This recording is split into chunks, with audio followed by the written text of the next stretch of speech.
Hello student, তোমরা যারা ক্যালকাটা ইউনিভার্সিটির আন্ডারে প্রথম সেমিস্টারের ছাত্রছাত্রী আছো, এখন তোমাদের ইএনভিএস অর্থাৎ পরিবেশবিদ্যা সাবজেক্টের ক্লাস আছে। আজকের ক্লাসে তোমাদের 5 নম্বরের প্রশ্নের সাজেশন সহ উত্তর আলোচনা করব। প্রথমে দেখো, এটা হচ্ছে তোমাদের সিলেবাস। তোমাদের যে টপিক অর্থাৎ তোমাদের পেপারটার নাম হচ্ছে ফান্ডামেন্টাল অফ এডুকেশন। আর তোমাদের প্রথম সেমিস্টারে বিএ, বিএসসি, বিকম অর্থাৎ প্রত্যেকটা স্ট্রিমের ছাত্রছাত্রীদের এটা পড়তে হবে এবং 50 নম্বরের এই সাবজেক্টটা হচ্ছে কম্পালসারি, পরীক্ষা দিতে হবে। আর আজকের ক্লাসে যেটা আমি আলোচনা করতে চলেছি, তোমাদের ইউনিট 5 যেটা আছে এনভায়রনমেন্টাল পলিউশন। এই এনভায়রনমেন্টাল পলিউশন যে টপিকটা আছে, এই টপিকের ওপরে সম্পূর্ণ সাজেশন সহ অ্যান্সার নিয়ে আলোচনা করব 5 নম্বরের প্রশ্নের। তার আগে এই সাবজেক্ট সম্পর্কে কিছু বিষয় তোমাদের আমি বলতে চাই। যেমন এই সাবজেক্টটা তোমাদের ইউনিভার্সিটি প্রশ্নপত্র তৈরি করবে, তবে পরীক্ষা হবে কলেজে অর্থাৎ নিজস্ব কলেজে হোম সেন্টারে পরীক্ষা হবে। 50 নম্বরের পরীক্ষায় 3 ধরনের প্রশ্ন থাকবে। এমসিকিউ প্রশ্ন থাকবে, এমসিকিউ প্রশ্ন থাকবে, 2 মার্কসের প্রশ্ন থাকবে 2 নম্বরের এবং 5 নম্বরের প্রশ্ন থাকবে। 3 ধরনের প্রশ্ন থাকছে।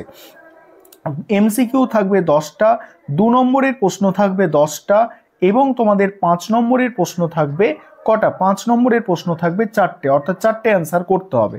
আর এবারে তোমরা দেখে নাও, এই যে তোমাদের টপিকটা আছে এনভায়রনমেন্টাল পলিউশন, যেখানে তোমাদের এয়ার পলিউশন আছে, ওয়াটার পলিউশন আছে, সয়েল পলিউশন আছে, নয়েজ পলিউশন আছে, মেরিন পলিউশন অর্থাৎ সামুদ্রিক পলিউশন, এসবের কজেস মানে কারণ, এফেক্ট, কিভাবে কন্ট্রোল করা যাবে, এই যে টপিকটা আছে তোমাদের, এর ওপরে তোমরা সাজেশন সহ অ্যান্সারটা এবারে দেখো।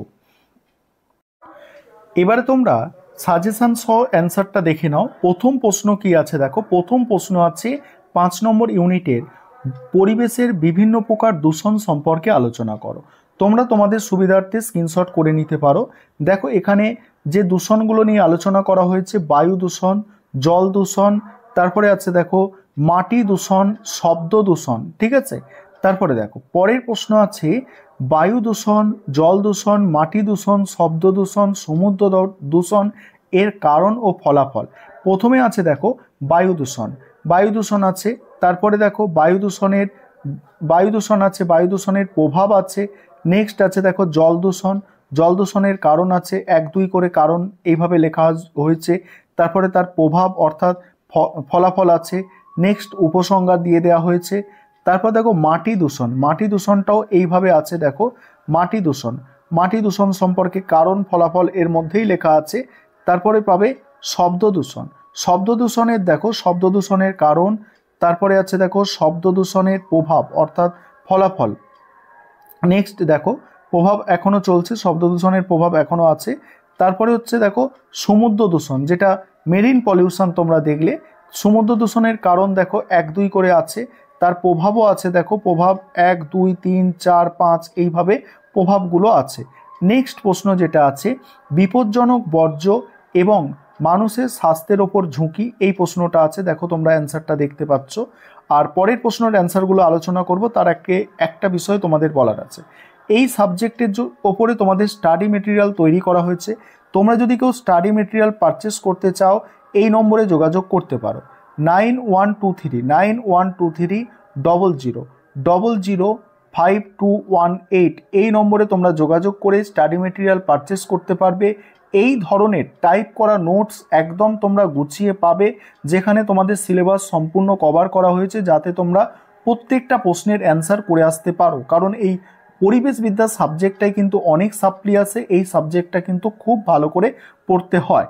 তারপর দেখো পরের প্রশ্ন আছে পৌর বর্জ্য, তারপরে বায়োমেডিকেল এবং ই বর্জ্য নিয়ন্ত্রণ ব্যবস্থা। দেখো এখানে পৌর বর্জ্য প্রথমেই আছে, তারপরে আছে বায়োমেডিকেল বর্জ্য আছে। নেক্সট তোমরা পেয়ে যাবে সেখানে ই বর্জ্য এগুলো কিভাবে নিয়ন্ত্রণ করা যায় সব লেখা আছে এর মধ্যে।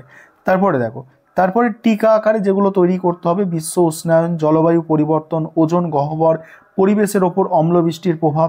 দেখো প্রথমেই তোমরা দেখতে পাচ্ছ বিশ্ব উষ্ণায়ন। তারপরে দেখো নেক্সট আছে জলবায়ুর পরিবর্তন। নেক্সট তোমরা পাবে দেখো ওজোন গহ্বর আছে। তারপরে নেক্সট তোমরা পাবে অম্লবৃষ্টি, যেটা অম্লবৃষ্টিটা পেয়ে যাচ্ছ। অম্লবৃষ্টির যে প্রভাব, মানে অম্লবৃষ্টির প্রধান প্রভাবগুলি আলোচনা করো। দেখো, মাটির আম্লীকরণ করে দেয়, জল দূষণ করে দেয়, বনাঞ্চল গাছপালার ক্ষতি করে, একদম পরিষ্কার পরিচ্ছন্নভাবে লেখা আছে, একদম সহজ ভাষায়। এই ছিল তোমাদের আজকে গুরুত্বপূর্ণ ইউনিট 5 থেকে 5 নম্বরের প্রশ্নের সাজেশন এবং উত্তর।